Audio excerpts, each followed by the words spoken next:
Hello everyone, welcome back to our channel. In this video, we are going to see how to manage Siri settings on your iPhone. Many users are reporting that their Siri audio is not working. To solve it, go to your settings and hit on Siri and search. Then click on listen for.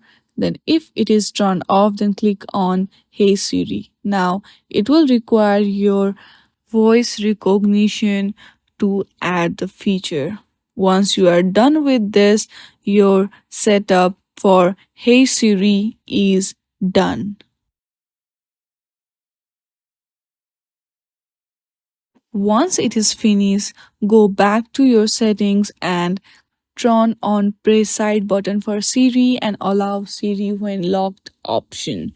Once you are done with this, your Siri settings is managed. Thank you for watching this video. If you like this video, then please do not forget to subscribe our channel. Thank you for watching.